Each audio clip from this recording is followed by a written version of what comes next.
What's going on, everybody? Welcome back to Marriage and Medicine. On today's video, we would like to share a little bit about the birth of our little girl. As you guys know, we had another baby, another addition, girl number 2 to the family a little bit earlier this year, in January 12th to be exact. But we just wanted to share a little bit about how that experience was and how she scared us a little bit, but we're going to talk about it, all right?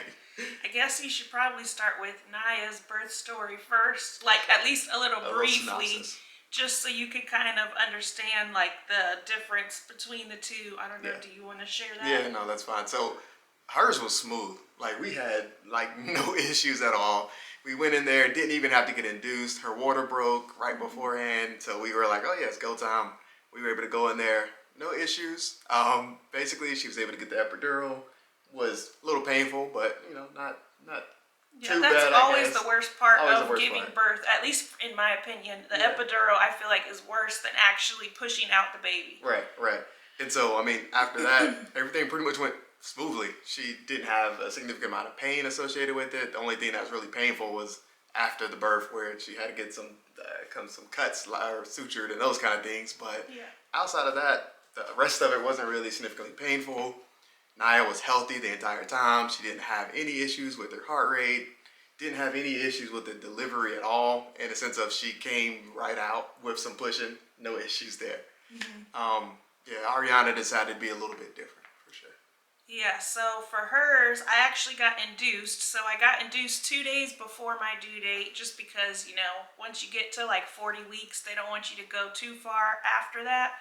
And I didn't want to go after 40 weeks either. I was just kind of done carrying her at this point. Miserable. And so we got induced 2 days early. I went in on, it was a morning, and like we checked in, got changed, all of that. And they were supposed to start the IVs and whatever else they were doing, like vitals, stuff like that.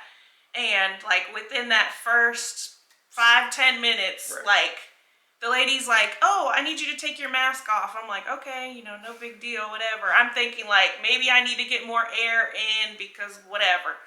And then she's like, okay, I need you to turn on your side. I'm like, okay. Aggressively. They kind of just like flipped you. So I'm like, okay, turned on my side, like mask is down, whatever.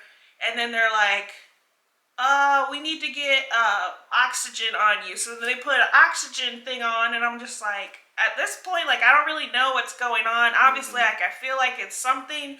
I assumed that it was just like something with me, like maybe I didn't have enough oxygen, or maybe, I don't know, whatever with me was going on that was affecting her. And so I just, honestly, I didn't really ask what was going on. I just assumed it was something, and kind of tried to stay calm and just get through whatever was happening. Yeah, on my end, I knew exactly what was happening the entire time, which was scary. But again, you know, you just kind of got to keep it cool. Basically, when they put Ariana on the monitor, and basically her heart rate was in the 60s. Unclear why. Might have been positional. Might have been just a brief episode where she was positioned a certain way that led to that event happening. But heart rate was in the 60s. So of course, you know, everybody panics, which is what they're supposed to do. We had a great nursing staff. Like, they were very responsive. They came in like immediately, the whole room was filled. Yeah. Called the doctor. Doctor came in pretty much immediately as well. And we were like one of the first patients of the day. So they're like, all right, so y'all really just trying to get our hearts going a little bit early, I guess. So had everybody come in, doctor came in, and basically just a little bit of repositioning, some oxygen. Heart rate basically went back to normal. Lasted for maybe 2 to 3 minutes. Entire time I'm just going up to Jasmine, just trying to just keep her calm. And then after the event, again, just trying to explain what all was happening, because again, she didn't really know anything of what was happening, but it's just kind of like, yeah, this is scary for a little bit. Yeah, TJ was like right here. Like, initially he was sitting in a chair like in the corner so that they could have space to do whatever. And then once everybody came in, there's like 8 nurses everywhere. TJ, I saw like get up and walked around all of them and came over here, and he's like, you're doing fine. It's okay. Everything's fine. I don't even remember what you was saying, but I was just like, okay, if he got up and is like over here, then he must be worried about something too, because you're not really someone that gets panicked, especially with medical situations. And so I was like, okay, like, I just keep breathing, but I just tried to stay calm. Like I said, it helped. I feel like not knowing exactly what was going on, and I could have asked. I think for myself, it was better for me not to ask so that I didn't get more stressed out, because I know how I am. I worry and I'll panic. So it was probably just better for me not to ask in that moment what happened. But yeah, so that was the initial, like, once we got there, that got situated and everything was fine after that. And then pretty much at some point I got my epidural, I think a few hours in. Yeah. And that went much better. Yeah, it was way better than the first time I had it done with Naya. Still super painful, unfortunately. Right. But it worked really well. To a degree, I started to feel like pressure, which I don't know if that was really because the epidural wasn't in full effect per se, or if, I don't know. But I started to feel pressure because when you get an epidural, you have to also get a catheter put in, because, you can't get up to use the bathroom. So I had like pressure on the catheter basically every time I had a contraction, and it just hurt. I don't know. It was just weird, and so it was uncomfortable. And thankfully, they were able to give me, I guess it was a higher dose of the epidural to help with that. And so once they did do that, it was like, okay, I feel more comfortable now. But that, I think, was like the only pain I really had, was that pain. And one time they went in there and they attempted to kind of lay her down flat and try to adjust the catheter. That was another mistake. Yeah, I think they were going to take it out at one point, and then they were just trying to maneuver it to see if they would make it feel better. And then during that episode, her heart rate decided to drop. Ariana's, that is, decided to drop again into the 60s. I didn't know hers dropped the second time. It did. That's why they were like, we're not going to do anything. We're not moving you anymore. Yeah, it dropped the second time. Yeah, and so that episode was like brief. It was like maybe a minute or two, give or take. And so they basically, again, kind of put her back, repositioned, gave fluids, all that kind of stuff. And again, went back up, and it was fine. No issues. Yeah, I do know whenever they would lay me on my back that my blood pressure would drop also. But yeah, I didn't know about her having the second episode with her heart rate. So basically, they realized after like that second time, like, okay, pretty much anytime we lay you back flat on your back to do anything, that the baby doesn't like it and your body doesn't like it. So pretty much it was just anything they had to do, I had to do on my side, or kind of like at an angle a little bit. Right. And our nurse, the one main nurse that I had, was really good, because she like would come in and position me like different ways every like hour. Right. And with Naya's birth, that didn't happen at all. But with you also weren't really like super uncomfortable. Yeah. It seems with the first one too. This one you were more uncomfortable, so that definitely was needed. Yeah, with Naya's, I just pretty much, once I got the epidural, like they had the bed raised up a little bit, and it was either you raised it up or you raised it down a little bit. But those were like the only two positionings that they did. But this time, our nurse, she did flip me like one side for an hour, flip on the other side for an hour, like raise the bed up super high and put the feet down low, and put you on this giant peanut. They brought in a peanut ball to put between my legs to help with like the labor process going faster. Like she was really good. So I ended up being in labor for like 12 hours, well, a little less than 12 hours altogether. And yeah, it was rough. It was an interesting experience. So once we kind of got past all of that, she progressed well. I mean, again, dilated completely, effaced completely. I feel like it took forever still, though. It took longer than I expected it to for it to be the second child. Yeah, I expected, first off, I didn't expect us to make it this long in the whole process. Like in terms of, I thought she was going to come sooner. I thought your water was going to break, because you were having contractions. I was like, oh yeah, it might be early, it might be soon. Yeah, no, she's like, nah, I'm chilling. I'm comfortable. So again, we finally got to the point where it was time to start pushing. So that was fine. So she was pushing fine. Again, there was good progress. Head was coming down. Of course, we get to the point where it's like everybody's coming into the room, because it's like, oh yeah, we're about to have this baby. Well, even before that, while trying to push, number one, I always get out of breath because yeah, it's just it's natural. Like you kind of have to hold your breath when you push, and you push like in sets of threes. So I always get lightheaded. But then I also got nauseous because you can't eat when you're in labor, and so I ate breakfast that morning, like a light breakfast. But then for that whole almost 12 hours, I couldn't eat anything. The only thing I had was like water and Italian ice. Yeah. And so by the time I'm pushing, I was like, I feel nauseous. They're like, bring me a bag and just start throwing up, which thankfully there wasn't any food. It was just liquid, but still, I'm just like, oh, this is just great. Like, didn't happen with Naya either, but now I'm like, of course, that's another thing. So you're like, legs are way up in the air while you're throwing up, and they're like, it's fine, it's okay, it's fine. I'm just like, this is terrible. Thanks, it's just another thing to add to the experience. Basically. Sorry. So no, you're good. So I mean, we get to the point where again, we're good, we're pushing good, getting progress. See the head. So of course, doc comes in, everybody else comes in, we're ready to go. So the head pops out, all right? And so if you've done OB or if you've had experience in OB, you kind of know when you start seeing that head, they start trying to kind of guide that head. Oh, can't see my hands. Start trying to guide the head out. And then basically when you let go, if you see it start kind of like popping back in, it's like a little, they call it turtling is basically what it is. Kind of the head comes out and just kind of pops back in. What that indicates is what's called a shoulder dystocia, which is basically the shoulder stuck. It's usually stuck on kind of the pelvic rim or something of that nature that's leading to this episode happening, which there's maneuvers that we attempt to do to try and prevent that, or to basically kind of help guide the baby out of there by kind of opening up that pelvic ring. Again, you kind of put the legs up as high as you can to try to help open up that ring there. We were doing that. Of course, that couldn't go any higher than it was. So that's the Mick Roberts maneuver. That did not work, unfortunately.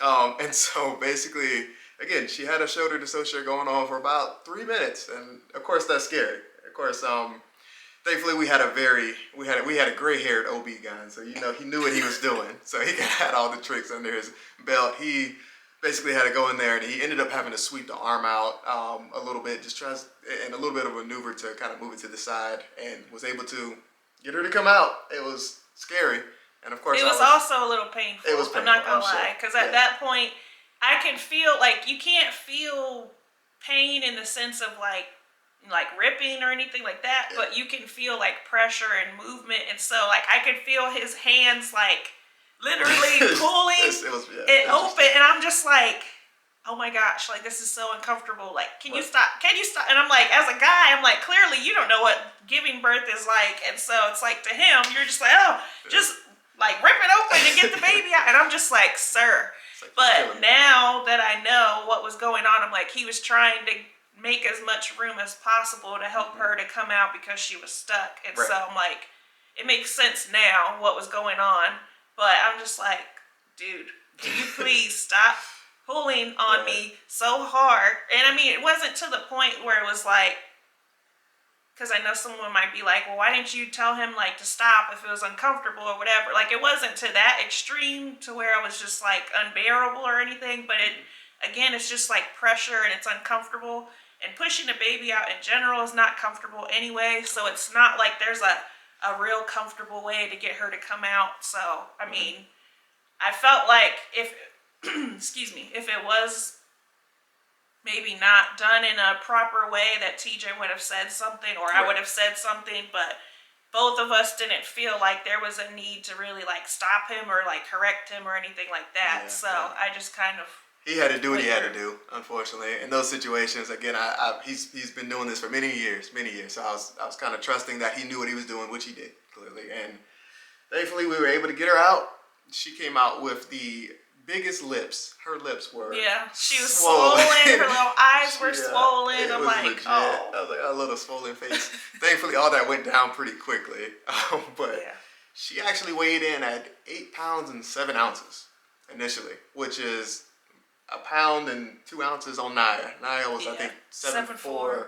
Yeah, so she 1 pound 3 ounces. She was a bigger girl. But I mean, that's probably why part of the kind of shoulder dystocia and all that other kind of stuff might have happened a little bit. But I mean, she came out healthy. Came out crying, so that was good. And the other thing that they were looking at throughout the whole labor was like, being that her heart rate did drop a few times and my blood pressure did drop a few times, they were trying to pay attention to that, because if it kept happening, like it happened twice already for sure, but if it continued to happen, then they were going to have to do a C-section. And so thankfully we didn't have to get to that point, but I was just like worried because I've never had that experience before and I don't know what it's like. But yeah, thankfully we didn't have to do that, and so I was glad about that. But then also at the part when I was pushing her out and her shoulder got stuck, TJ was explaining, which you can explain again, like what other things they do if they can't get the baby out on their own or with a push. Because if they couldn't have gotten her out then either, then that would have been another case where they might have had to do a C-section like really quickly to get her to come out. But I'll let you explain. Yeah, no, they do a couple different things. Again, they try to make Robert's maneuver where they put the legs up. Again, they try to sweep the arm out sometimes if it gets to that extent where they have to actually go in there and try to do that. Some of the worst case scenarios are they may have to kind of break the clavicle or break the arm to try to get it to come out. That basically allows it to have more room and can maneuver a little bit better to try to get it out. Of course, try to avoid all those kind of things. Worst case scenario, nobody ever, I have never heard of anybody doing it. I'm sure somebody has at some point, is really kind of pushing the head back in and then doing an emergency C-section. That is a very, very dangerous and frowned upon maneuver, but last ditch effort, I guess. But that sounds terrible. Yeah, it sounds terrible. Nobody should ever have to do that, unfortunately. But thankfully, again, did not have to go that route, and so it was good. It was good. But overall, I mean, she put us through it a little bit. She put us through it. Yeah, but she put me through it the entire pregnancy. Right. And then it's like, as if that wasn't bad enough, it's like, oh, now your labor and delivery is just like, we're going to just continue to go out with a bang. Pretty much. But we're thankful. She's healthy. She's doing well, eating good, no issues. Again, with kind of a shoulder dystocia, you always worry about like whether or not there's any kind of injury to the nerves, like nerves to the arm, different things like that. She's moving everything appropriately, acting normal, which is good. Yeah, I'm really glad they didn't have to, because I didn't know that, like, with them getting stuck, I just figured, like, oh, they'll just figure out ways to get them out, like, you know, maneuver them. But I didn't know, like, a possibility could have been, like, oh, they could break the clavicle or whatever. I'm just like, it's a little extreme. But, I mean, I'm glad, thankfully, that didn't have to happen for her. The only thing that she did have a little bit was some jaundice or maybe possible issues with that, and so we had to get that checked like a handful of times after having her. But even with that, like, that's progressed fine now. So it's just with breastfeeding, that's what happens a lot of times, but it was fine. So now we are in the discussion of whether or not we're going to have a third one, and she did not make that a very easy discussion to have. So we'll see. To be continued. To be continued on that one. Because right now, like, 2 is enough. I would love to try for a boy, but you know, we'll see. But at this rate, I'm like, we're be probably, be another girl. Another Like, we're girl. bound to just have girls. That's so. Like, girls are all in our family. My side of the family is all girls. Right. You're the only boy. So, well, other than a few, you have 2 nephews. Yeah. But, I mean, other than that, it's all women. So I'm just like, look, at this point, it is what it is. We have 2 girls. We might not ever have a boy, and we just might have to be okay with that. We can always adopt maybe down the line if we feel so led to do so. But for now, we're going to enjoy just having the 2. Naya's been doing really well with that adjustment since Ariana's been home. She's been like wanting to help do everything. She like wants to hug her and kiss her all the time and hold her. So snotty nose and all. She don't care. I'm like, ma'am. So we've been trying to teach her, like, you know, how to hold her and things like that. Teaching her, like, she doesn't eat food like you do. She only eats milk. She's trying to give her a Teddy Graham the other day. And just, you know, explaining, like, how she's different than her. Like, you know, she thinks, oh, she can go outside and play with me on my, like, little jungle gym. I'm like, no, she can't do that yet. But, I mean, overall, she's done really well adjusting. It seems like she always, every big transition or adjustment, she always ends up handling really well. Like with school, with moving, with getting a new bed, now having a new sister. Potty training was not quite like that. We're getting there. But We're good. everything, it seems like she does adjust pretty well. So thankfully, it hasn't been an issue yet. Hasn't been an issue with you, them like fighting over you. So we'll see. There's still time. What happens as she gets older, because I'm sure that time is coming. So yeah, that's basically her birth story. Definitely filled with a lot of excitement, a lot of ups and downs, a lot of heart racing, but overall everything turned out to be good. Everything came out well. Mom has been healthy the entire time, which is great. So yeah, so we'll see you guys in the next video. Thank y'all for watching.